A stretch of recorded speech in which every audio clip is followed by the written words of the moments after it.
Le groupe G8 Media, DigiClick, agence de communication, Thiaroye eTV, la chaîne d'information, 44 Evenprod, la chaîne événementielle, www.thiaroyeinfo.net, le site d'information. Abonnez-vous. Toujours dans le cadre de la 16e édition du festival Komkom avec l'Éductour, nous sommes à l'île de Wendaye, à la découverte d'un éleveur d'abeilles.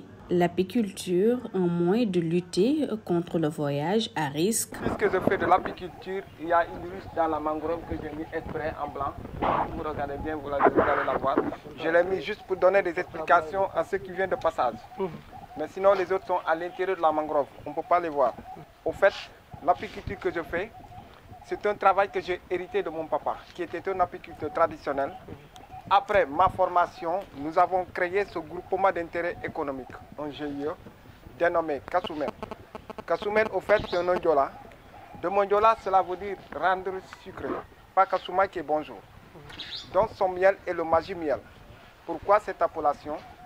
C'est juste pour vous rendre compte de la magie du travail réalisé par les abeilles, qui, à partir du pollen et du nectar, récoltés par une série de transformations, une partie sera stockée mise en alvéole, qu'elle ferme les abeilles, tandis que l'autre partie se fera vivre l'ensemble de la vie. Après les abeilles, nous allons découvrir une autre culture accompagnée par une technologie traditionnelle. Comme je vous ai montré une ruche, à l'intérieur de la ruche, nous avons ces cadres. C'est de là que les abeilles operculent le miel, avec des couteaux spéciaux qu'on prend pour désoperculer ces cadres. Toutefois que les cadres sont désoperculés, on met dans l'extracteur, on ferme et on tourne. Donc si vous mettez votre main par là, vous allez sentir un peu de vent. Ce vent-là, c'est pour l'extraction du miel, pour avoir le miel liquide. Et on transporte le seau à la deuxième salle, à la salle de maturation, qui veut dire refiltrer. Et là par contre, vous avez une cuisinière solaire là. Elle fonctionne à base du soleil. Donc avec ça qu'on fait les plaques pour attirer les abeilles. Et avec ça aussi, on peut faire des bougies. On va à la salle de maturation. Comme je vous ai dit, maturer veut dire refiltrer. On avait 8 maturateurs de filles comme ça. Mais présentement, j'ai 4. Les 4 autres, je les ai prêtés à des apiculteurs traditionnels qui n'ont pas les moyens d'avoir ça. Parce que ça vient de l'étranger et puis ça coûte cher le fait de les faire venir. Pour que les apiculteurs traditionnels puissent faire l'apiculture moderne. La visite n'est pas encore terminée. L'île de Yi, connue sous le nom de l'île des féticheurs, un lieu sacré. Ici, les personnes disparues ne sont pas enterrées, selon Léon Soumaré. Il dénonce dans la foulée le manque de structures sanitaires dans cette localité. L'île, ça s'appelle l'île des féticheurs. L'île de Yi, mais on l'appelle l'île des féticheurs. Pourquoi on l'appelle l'île des féticheurs? Parce que l'île est sacrée. Pourquoi l'île est sacrée? Parce que l'île, on n'enterre pas les morts ici. Et pourquoi on n'enterre pas les morts? Parce que le fétiche, il refuse qu'on enterre les morts parce que la terre, quand il enterre, ça refoule. Pourquoi ça? Parce que l'île était installée par un couple. Un couple, le monsieur s'appelle Nyaki, mais sa femme, on ne connaît pas son nom. Et ici, on a de l'électricité, mais chacun il se débrouille pour avoir l'électricité par solaire.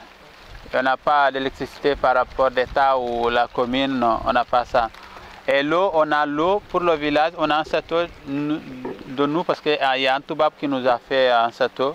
Pour nous, on n'a pas de château. Là, on vient d'avoir le château qui venait par la mairie, mais il n'a pas fonctionné. Tu te débrouilles, la personne avec ses parents, il se débrouille, il est évacué par les pirogues. Elenkin, Kapskirine, Ziguinchor ou Suisse, ça dépend. Ça dépend de l'état de ton malade, tu choisis toi-même où tu vas l'amener pour le sauver. S'il y avait une année, on avait essayé, mais ça n'a pas abouti. En tout cas, on n'a pas réussi parce qu'on a... Tu sais, c'est pas décourageant, c'est pas encourageant quand tu vas vers les gens, ils ne te répondent pas, tu sais, tu vas pas continuer parce que s'ils ne te répondent pas, ça n'a rien d'aller faire du temps, aller demander aux gens et puis ils ne vont rien te donner, donc on a arrêté. Nous on vit notre vie, on se débrouille comme on se débrouille d'habitude. Nous voilà arrivés à l'île de Gueye, un site touristique qui accueille pas assez d'étrangers, raison pour laquelle le propriétaire interpelle les décideurs et prône pour un Sénégal de paix et de stabilité. Bon, ça va, il y a des moments où ça marche, il y a des moments aussi où ça ne marche pas du tout. Comme c'est un réseau très sensible, le tourisme, c'est une activité très sensible. Donc dès qu'il y a un petit événement, Ça fait chuter tout. On a un site ornithologique, ils peuvent aller voir les oiseaux si ça les intéresse. Ils peuvent aller dans les ballons. Donc il y a du kayak, il y a du paddle. Ils peuvent faire du sport aussi. Non, dès qu'il y a de la stabilité, de la paix, s'il n'y a pas d'épidémie comme le Covid et tout ça là, dès que tout va bien, alors le tourisme ça va. Les gens s'ils viennent.